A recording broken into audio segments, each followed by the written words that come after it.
Easy there, boy. You rent cabins. Full here. Actually, I'm sorry about this. Would you mind grabbing the registration form from the desk? It's just across from Bucktooth Charlie. Okay. Crazy poachers, but that doesn't stop some lowlifes. Well, at least Max is gonna be okay. You got lucky.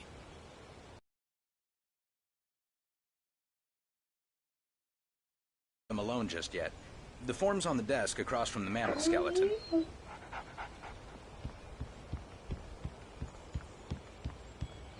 Okay, boy. You can't just go and meet a kidnapper. Those situations always end up in disaster. You gotta talk to the cops. She's my wife, and it's my call. Can we talk about this later? No. This whole thing... Listen, you hit your head. I mean, geez, Al, come on. You gotta understand how crazy all this sounds. If you're trying to pull a joke on me, freak me out, it's working. Ha ha, let's have a laugh on Barry. Well, you had me going there real funny, Al. You can quit it now.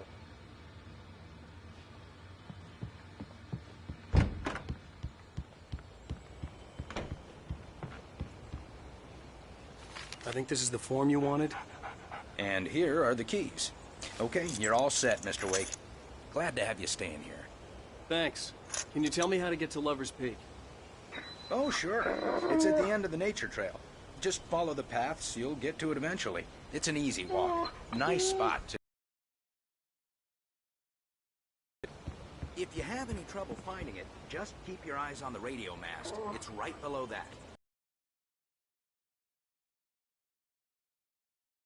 Like Max. I guess I'm a little worried. We got a bunch of campers out there we haven't heard from. It's not like these people are on a schedule, but with the traps, well, you know. I just don't want any trouble. Right. Thanks. Look, Al, you're asking me to believe that you shot a dude who went poof into thin air, a guy who was bulletproof until you pointed a flashlight at him. You hear that from people who end up spending time in padded rooms, strapped to their beds, wearing white shirts with too long tangled up sleeves, and eating a healthy diet of pills. Al, you make cruel jokes about people who believe that kind of stuff. You're the skeptic. You gave me an hour-long lecture on homeopathy last month. What was it? If there's no proof, it's pure bullshit. Period. Guess the laugh's on me then. Al, come on! I mean, okay. Okay, maybe something weird happened to you, okay? Well, thanks for the heartfelt vote of confidence. All I'm saying is you gotta throw me a bone here, bestseller. What would you think if it was me? There's no way you should be going out at midnight with a gun. No one asked you to come here, Barry. Either work with me on this or go straight back to New York. Your choice.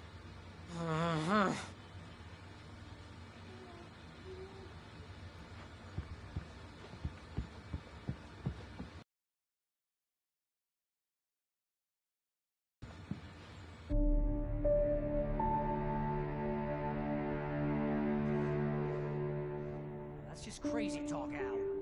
Al? Al? We should go to the sheriff or call the FBI. Damn it, Barry! They'll kill her! This is not a goddamn debate, Barry. I'm going to Lover's Peak. He said to come alone. Okay then. I understand. You're my best friend, and I'm worried that you're not right in the head. Tell me what to do to help, and I'll do it. You stay here, and if I'm not back by morning, call the cavalry.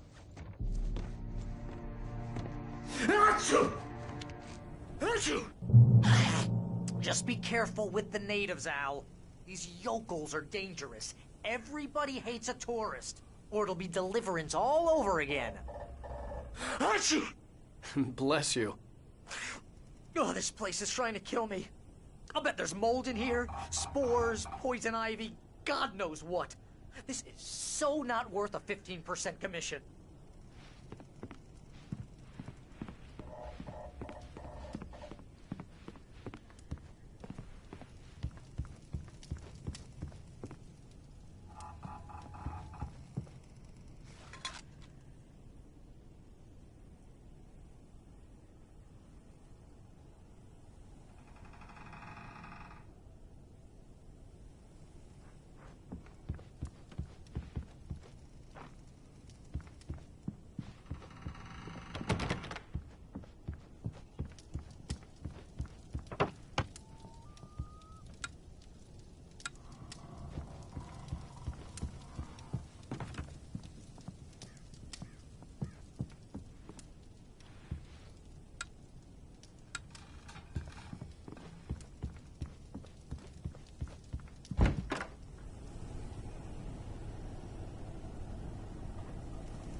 hold down the fort.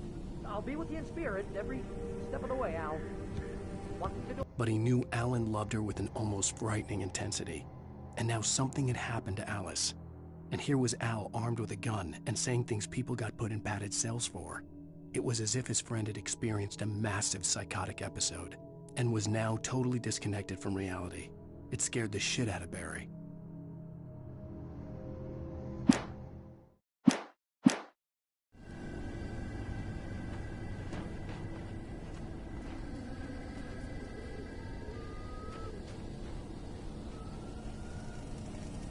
Barry had the keys to the car he rented.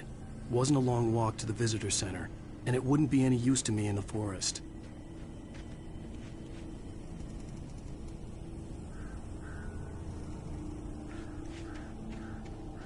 I knew I should have gone to the cops.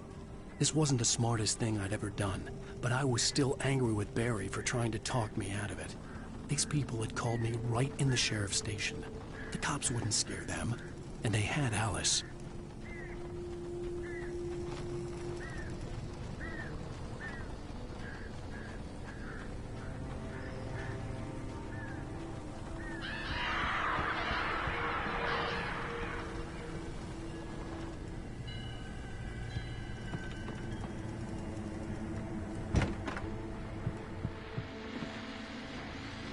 Welcome back to the show, folks. As promised, our very own Dr. Nelson has just parked his rear end in the studio. Doc, what's your Deerfest plan like? My plan? You make it sound a lot more organized than I ever seem to manage.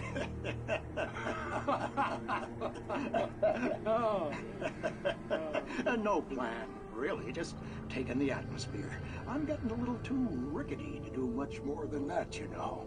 Oh, tell me about it. No sack race for us older gentlemen, huh? Yes, exactly, Pat.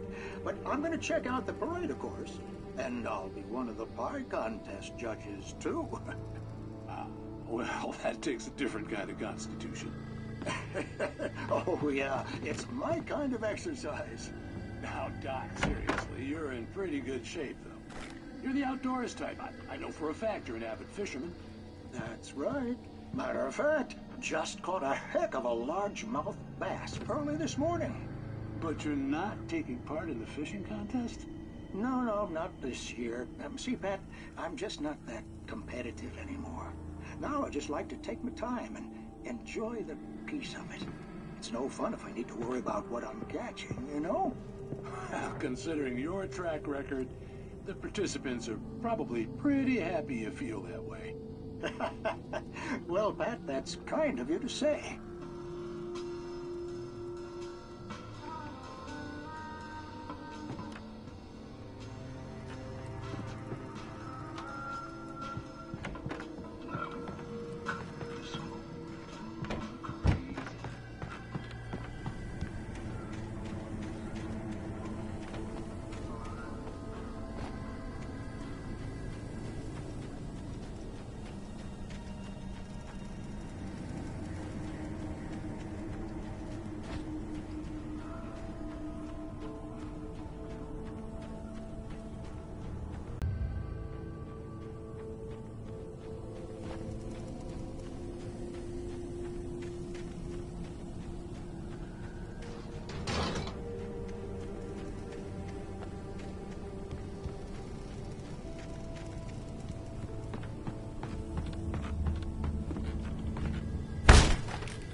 Crime and punishment.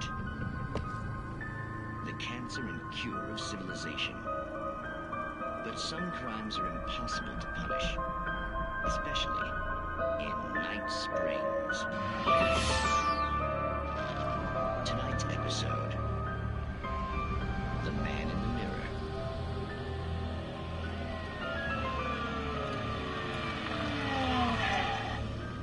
He's inside, Agent.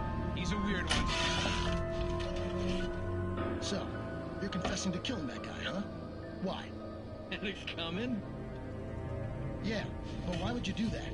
I mean, you're a nice guy. normal? Took a kid to a soccer game? So how come at the game, you pick a guy and, quoting from the arresting officer's report here, assault the victim's head area repeatedly with the weapon of choice being a pair of bare fists?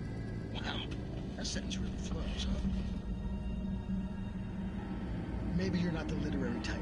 Okay, so you mess him up. But why? Who was that guy? We couldn't ID him. Why would a guy like you do him like that? I didn't like his face? Well, you must have hated it, because you really went to town there. I mean, there's no way to tell what he looked like. No ID on him either.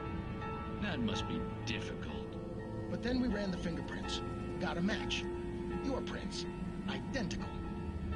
Huh, how about that? Your son said you were wearing a white shirt when you took him to the game.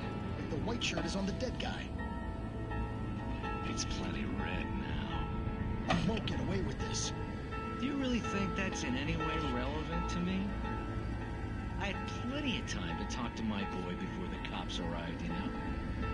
He won't stop screaming, am I right? You think he's ever gonna be okay? I left my mark. Believe me. You bastard.